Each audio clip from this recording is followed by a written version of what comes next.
सभी समस्याओं का एकमात्र विकल्प। प्राणियों के सर्वांगीण विकास का श्रेष्ठ मार्ग। नवीन दर्शन द्वारा नई सभ्यता का निर्माण। शोषण मुक्त आदर्श मानव समाज की स्थापना। भगवान श्री श्री आनंद मूर्ति जी की अनुपम भेंट। आनंद मार्ग, आत्म मोक्षार्थम जगत हिताय च।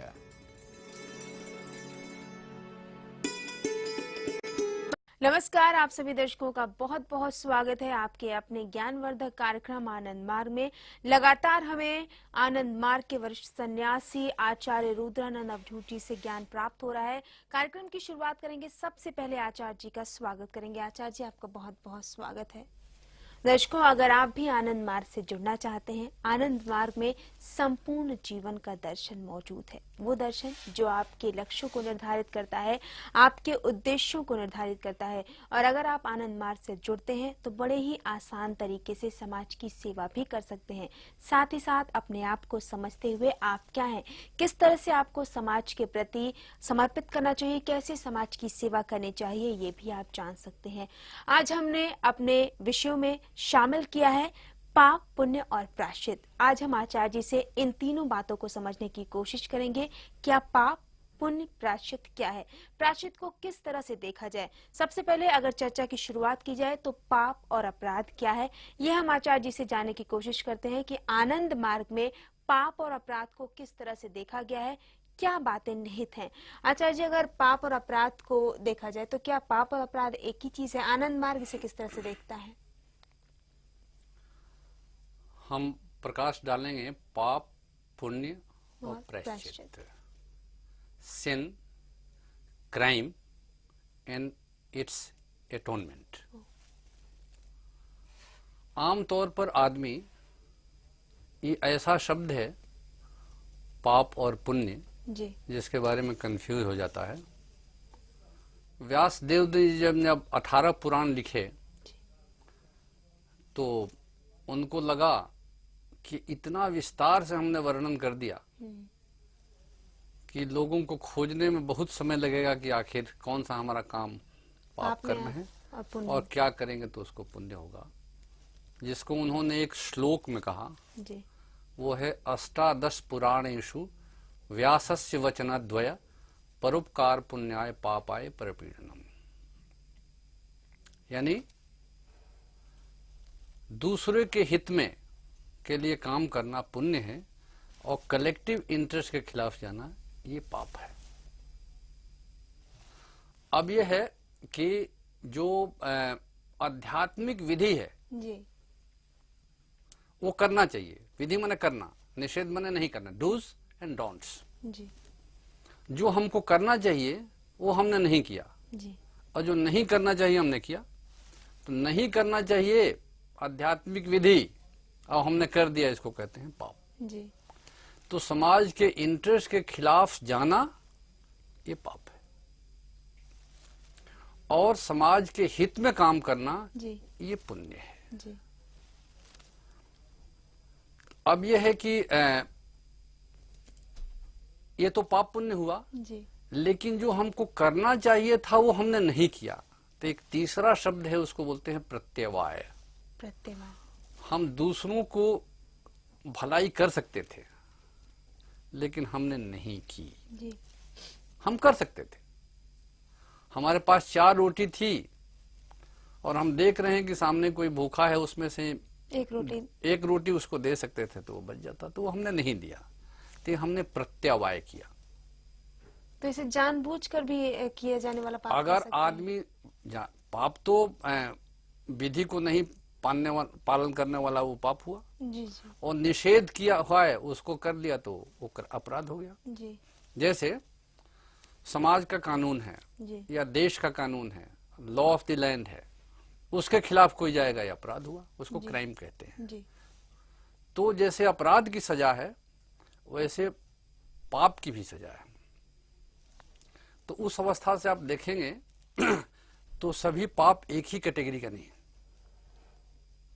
कैटेगरी की आचार्य जी आपने बात की है कि पाप सभी एक प्रकार के नहीं है। प्रकारों की बात की जाए तो किस तरह के पाप होते हैं, कितने प्रकार हैं, पापी कितने प्रकार के होते हैं?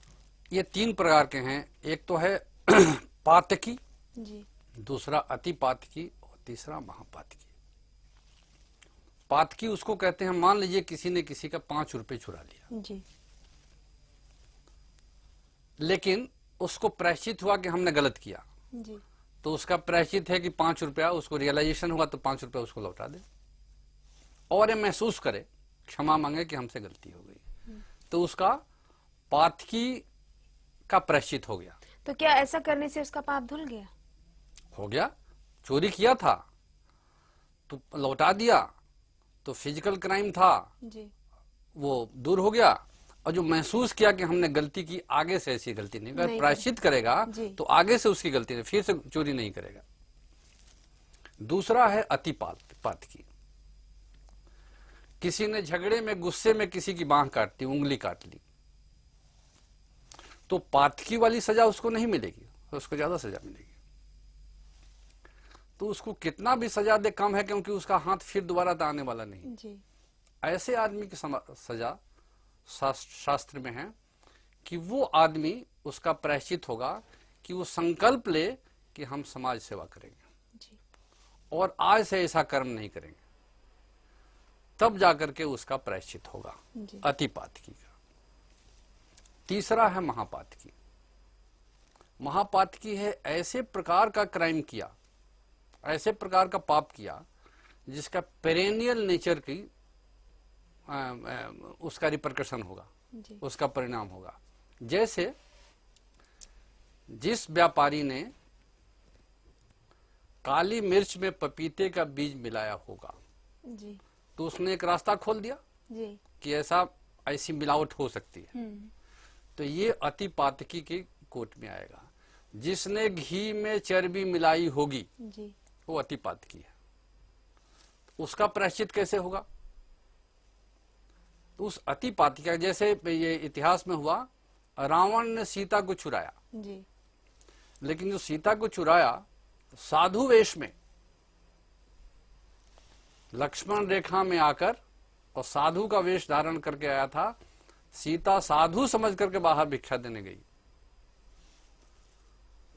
तो जब रावण मर रहा था, तो रावण था शिव भक्त, जी तो पार्वती ने कहा कि आपका एक बहुत बड़ा भक्त इस धरती से उठ रहा है, आप उसकी रक्षा करें, वो प्रार्थना कर रहा है, आपको पुकार रहा है। शिव ने कहा कि मैं इसकी रक्षा नहीं कर सकता, मेरा भक्त जरूर है, नहीं, मैं इसकी क्योंकि रक्षा ये नहीं महापातकी है, क्योंकि इसने सीता को चुराया, करूंगा। जी पाप तो किया लेकिन साधु वेश में किया। जी तो आगे से भी कोई अगर साधु जाएगा किसी के दरवाजे तो कहेगा कि कहीं ये रावण ना हो, बिल्कुल सीता चुराने क्यों नहीं आया। इसलिए इसका जो अपराध है पेरेनियल नेचर का है, इसलिए हम इसको माफ नहीं कर सकते, इसलिए इसको मरने दो। इसलिए महापातकी की सजा सबसे अधिक है। जी इसलिए जब हम पाप का निपटारा करने जाएंगे, प्रायश्चित करवाने जाएंगे, तो अगर उसकी डिग्री पर ध्यान नहीं रखेंगे तो इसका निपटारा नहीं हो सकता। पातकी की सजा अति पातकी को नहीं हो सकती, जी पातकी वाला प्रायश्चित अति पातकी का नहीं हो सकता, महापातकी का प्रायश्चित अति पातकी जैसा नहीं होगा। सब अलग अलग कैटेगरीज है। तो इसमें यह ध्यान रखना होगा कि अपराध के लिए कानून और व्यवहार के निषेध को पालने करने वाला जो अपराध करता है, कानून उसको सजा देता है। जी आचार्य जी, आपने 3 प्रकार के पाप बताए हैं, 3 प्रकार के पाप होते हैं, 3 प्रकार के पापी होते हैं। क्या 3 प्रकार से उनका प्रायश्चित किया जाता है? आपने सबसे लास्ट वाले महापातकी अति पातकी की संज्ञा बहुत बड़ी दी है, इसमें माफी की कोई गुंजाइश नहीं नजर आती। लेकिन अगर किसी व्यक्ति को एनालाइज होता है, उसे महसूस होता है कि नहीं, उससे गलती हुई है, बहुत बड़ी गलती हुई है और उसे प्रायश्चित करना है, तो क्या कर सकता है? वो किस तरह से कर सकता है? अति पातकी और महापातकी उसके लिए ही है कि अपना पूर्ण जीवन जो बचा हुआ उसको समाज कल्याण में लगा देगा। उसके लिए प्रायश्चित वही हो सकता है। जी क्यों? अपना छोड़कर अब पूर्ण रूप से समाज को समर्पित हो जाए, क्योंकि समाज में उसने अपराध फैलाया है, पाप फैलाया है, तो समाज भी देख ले कि आदमी बदल गया है। क्योंकि इस देश में रत्नाकर भी वाल्मीकि हुए हैं। जी तो डाकू का कर्म छोड़कर अब रत्नाकर जो महापातकी थे, जी जी, उन्होंने साधु का जीवन बिताया, तो ऋषि बने कि नहीं। इसलिए अतिपातकी और महापातकी का प्रायश्चित है पूर्ण रूप से समाज को समर्पित हो जाना, पूरा का पूरा सेक्रीफाइस करके, त्याग करके समाज की सेवा करेगा, तभी जाकर के उससे उसको छुटकारा मिलेगा, वो भी मुक्त हो सकता है। चलिए आचार्य जी, इस पर हम आगे भी बात करेंगे। बड़े ही अच्छे तरीके से आचार्य जी से हमें ज्ञान मिल रहा है कि किस तरह से पाप, पुण्य और प्रायश्चित को समझा जा सकता है। आपको भी लगता है कि कोई पाप हो गया आपसे, लेकिन उसका प्रायश्चित किस तरह से किया जाए, तो आप समझ सकते हैं। इसके लिए आपको जुड़े रहना होगा हमारे कार्यक्रम के साथ। लेकिन फिलहाल यहाँ रुकेंगे एक छोटे से ब्रेक के लिए, जल्द लौटते हैं। Global headquarters, Anand Marg Pracharak Sangh, Anand Nagar, post office Baglata, district Purulia, west Bengal 723215, India. Phone numbers 03254260248, 09431103725. Our website www.amps.net.in. Camp office Madhu Manjusha, Hehal, Ratu road, Ranchi 834005, Jharkhand. Phone numbers 06512511387, 09431103725. Delhi office D41 south extension part 1, new Delhi 110049. Phone numbers 01124643344, 09818927367, 09999987923.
के बाद आप सभी दर्शकों का बहुत बहुत स्वागत है। आनंद मार्ग में लगातार हमें ज्ञान मिल रहा है। आनंद मार्ग के वरिष्ठ सन्यासी आचार्य रुद्रानंद अवधूटी से ज्ञान प्राप्त करने का सिलसिला जारी, और आज हम चर्चा कर रहे हैं पाप, पुण्य और प्रायश्चित को। लगातार हम आचार्य जी से जानने की कोशिश कर रहे हैं। आचार्य जी ने हमें बताया कि 3 प्रकार के पाप होते हैं। आचार्य जी, आपने महापापी और अतिपातकी की अगर बात की जाए, तो क्या प्रायश्चित के लिए उसके पास कोई और भी ऑप्शन है, कुछ और भी कर सकता है वो? जब आदमी अतिपातकी और महापातकी समाज के लिए पूरा समर्पित हो गया जी, तो उसका चिंतन सोते जगते उठते बैठते चिंतन समाज हुआ कि इसका कल्याण मैं कैसे करूं। जी जी। तो अगर मान लीजिए कि वो ऐसा आदमी है जो कोई साहित्यकार हो जी, या कोई पोएट हो जी, या कोई आर्टिस्ट हो या साइंटिस्ट हो, उससे ऐसा अपराध हो गया, तो नई खोज दे करे और समाज को नई दिशा दे या समाज कल्याण के लिए कोई ऐसा रास्ता खोज के निकाल दे जिससे समाज का कल्याण हो, तो उस नए रिसर्च और नई दिशा से उसका प्रायश्चित और अच्छा होगा और समाज का कल्याण होगा, उसका असर उसके मन पर भी होगा। ये भी एक प्रायश्चित का बहुत ही सूक्ष्म और पॉजिटिव तरीका गुरुदेव ने बताया। चलिए आचार्य जी, अगर पाप की बात की जाए, पाप के कारण क्या होते हैं, किस तरह से समझा जा सकता है आनंद मार्ग के द्वारा पाप के कारणों को?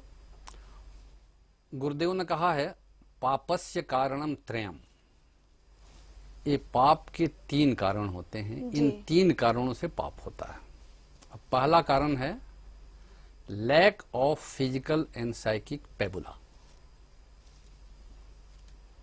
मतलब कि धरती पर किसी समाज में भौतिक और मानसिक संपदा की अगर कोई कमी है तो स्वाभाविक है आदमी अपराध करेगा जी। क्योंकि कहा भी गया है बुभुक्षितः किम न करोति पाप, भूखा आदमी है उसका कोई धर्म नहीं होता। बिल्कुल। अपराध के बहुत बड़े कारण हैं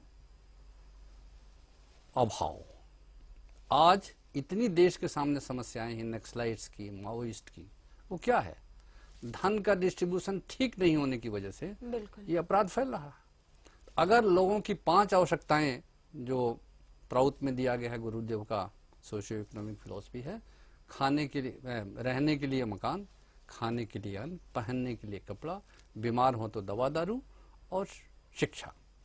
अगर 5 आवश्यकताओं की पूर्ति हो जाए तो अपने आप क्राइम रेट बहुत ही कम हो जाएगा। इसलिए पाप का पहला कारण है भौतिक वस्तुओं का जीवन में अभाव, और दूसरा है lack of physical and psychic pabula. हमारे अगर आदमी अक्षम होगा मेंटल तौर पर, तो वो भी नहीं समझता है अच्छा क्या है, बुरा क्या है, सही क्या है, गलत क्या है, उससे भी अपराध हो जाता है।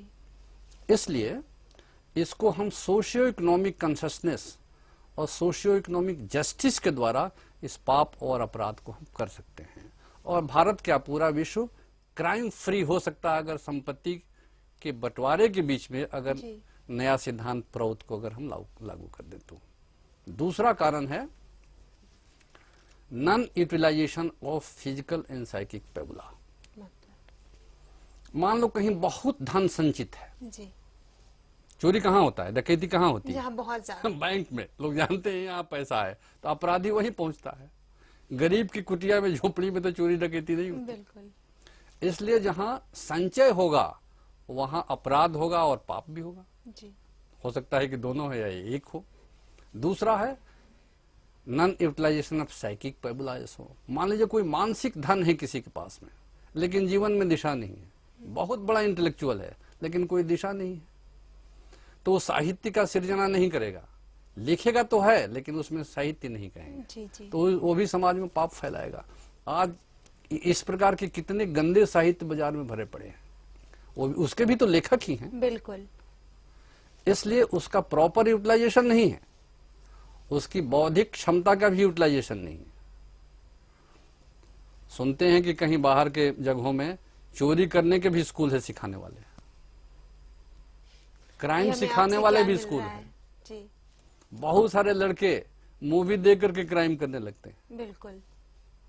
इसलिए पाप के ये सब कारण हैं non utilisation of physical and psychic pabula. इसी में आप देख लीजिए कि दंगे कैसे भड़कते हैं। समाज का स्वार्थी आदमी लोगों को भड़का देता है और लोग बुद्धि से इतने विकसित नहीं हैं, वो दुर्बुद्धि लोगों को यूटिलाइज करके और समाज में दंगा फैला देता है। उसमें बच्चे मारे जाते हैं, बूढ़े मारे जाते हैं, औरतें बेघर होती हैं। इसलिए पाप का ये भी कारण है non utilisation of physical and psychic pabula. आपने दूसरा कारण तो बता दिया, अगर तीसरे कारण को समझने की कोशिश करें आचार्य जी, तो तीसरा कारण है lack of speed in physical and psychic sphere. आज हम कहते हैं कि हमारी बहुत प्रगति हो गई है जी। ये कहना एक गलत शब्द का प्रयोग करते हैं। विकास हुआ है अवश्य जी, लेकिन इसको प्रगति नहीं कहेंगे। प्रगति शब्द बना है प्रगति, जहां गति आगे की तरफ हो, यानी शरीर कि मन की तरफ, मन की आत्मा की तरफ है, उसको गति कहते हैं। जी। आज दुनिया में वैसे तो संसार में कोई चीज स्थिर नहीं है, जी जी। संसार गतिमान है, लेकिन हमने उसकी गति रोक दी है, उसकी धारा को रोक दी है। इसलिए गति नहीं होने की वजह से सब जगह कंफ्यूजन है, जी। फिजिकल वर्ल्ड में भी, साइकिक वर्ल्ड में भी। मार्केट इकोनॉमिक्स के एक्सपर्ट इकोनॉमिस्ट कहते हैं कि कल के मार्केट का कोई भरोसा नहीं है, जी। फ्यूचर के बारे में कोई फोरकास्ट नहीं कर सकता है। इंडस्ट्री के फील्ड में लोग कहते हैं कि हमारा कोई भविष्य नहीं है। इंटेलेक्चुअल्स कहते हैं कि पता नहीं कल क्या क्या होगा, जी। अनिश्चितता से लोग भरा हुआ है। तो ये जो फिजिकल और साइकिक वर्ल्ड में स्पीड नहीं है, और स्पीड को देने का काम है लीडरशिप का। तो ये आज जो विश्व में सबसे बड़ा क्राइसिस है, न एनर्जी क्राइसिस है, न रुपये पैसे का क्राइसिस है, सबसे बड़ा क्राइसिस है moral and spiritual, the crisis of leadership. जी। इसलिए जब तक इंटेलेक्चुअल स्पिरिचुअलिस्ट, जिसको गुरुदेव ने सदविप्त लीडरशिप कहा, जब तक सदविप्त लीडरशिप इमर्ज होकर के नहीं आएगा, तब तक तीसरे प्रकार के पाप से छुटकारा नहीं मिलेगा, और वो सबसे बड़े पाप का कारण है। जी। साधन हैं, बुद्धिमान लोग हैं, लेकिन वो बुद्धि से क्या निकल रहा है? लड़ाई के हथियार बन रहे हैं। जी। बुद्धि से दुनिया को प्रगति के रास्ते पर ले जाने के लिए इंतजाम नहीं हो रहा कि हम दुनिया को खुशहाल कैसे बनाएं, जी। दुनिया को, सब लोगों को हम मकान कैसे दें, जी। हम कपड़ा कैसे दें, हम भोजन कैसे दें, शिक्षित कैसे करें, निरोग कैसे करें, इसका इंतजाम नहीं है। इसलिए पाप के कारण में से जो तीसरा कारण है, इसको हम दूर कर सकते हैं प्रॉपर लीडरशिप दे करके। लेकिन उस लीडरशिप की तो ट्रेनिंग देनी पड़ेगी, हर चीज की ट्रेनिंग होती है इसका। और वो लीडरशिप प्राप्त कहाँ से करना होगा? पर्सनालिटी डेवलपमेंट से। उसके लिए गुरुदेव ने बहुत सारा मैकेनिज्म दिया है। जी। उसकी साइकोलॉजिकल चेंज करना, उसका माइंड को डायरेक्शन देना, उसकी आत्मा को गति देनी। तो जीवन के जो 3 पहलू हैं, उसके लिए अलग अलग प्रिस्क्रिप्शन है, उसको जीवन में अपना करके लाइफ को इंटीग्रेट करना। तो लीडरशिप देगा, जहां रहेगा वो चमकेगा सब जगह, क्योंकि उसका अपना स्वार्थ नहीं है। जी। उसका स्वार्थ है कि हमारा परिवार आगे बढ़े, हम ठीक रहे, जी। हमारा समाज ठीक रहे, हमारा देश ठीक रहे। वैसा आदमी सोशल ओरिएंटेड बनाने पर तब जाकर के तीसरे पाप से छुटकारा होगा। वो दिशा प्रदान करनी पड़ेगी। वो दिशा का आज अभाव है, उसके लिए जिम्मेवार सभी हैं, जी। एक कोई नहीं। अगर हमें सही दिशा मिलती है तो हम आगे बढ़ सकते हैं। हाँ, इसलिए पापी को पापी कह करके नफरत करने से काम नहीं चलेगा, अपराधी को अपराधी कहने से, सजा दे करके कोर्ट कचहरी से जेल में भर देने से काम नहीं चलेगा। आखिर जेल में तो भी तो मेरे ही देश में है, वहां उसको कैसे दिशा दे। इसलिए मानव को मानव रूप में देखना होगा, किस परिस्थिति की वजह से उसने ऐसा काम किया है।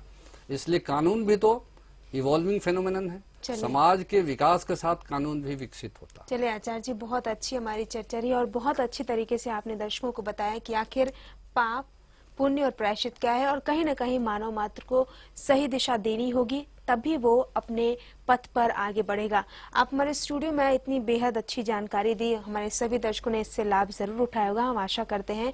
आपका बहुत बहुत धन्यवाद। तो दर्शकों, आप हमारे इस कार्यक्रम से लगातार ज्ञान प्राप्त कर रहे हैं और आपने जाना कि किस तरह से पाप, पुण्य और प्रायश्चित को समझा जा सकता है, किस तरह से पाप को समझते हुए अगर आपको एहसास होता है इस बात का कि आपने पाप किया है तो प्रायश्चित किया जा सकता है, क्योंकि हर चीज का एक अंत होता है। वो अंत किस तरह से करना है, इसके लिए आपको सही दिशा की आवश्यकता है। आज के लिए बस इतना ही, फिर होगी आपसे मुलाकात। आप बने रहिए आपके अपने वरदान चैनल पर। नमस्कार।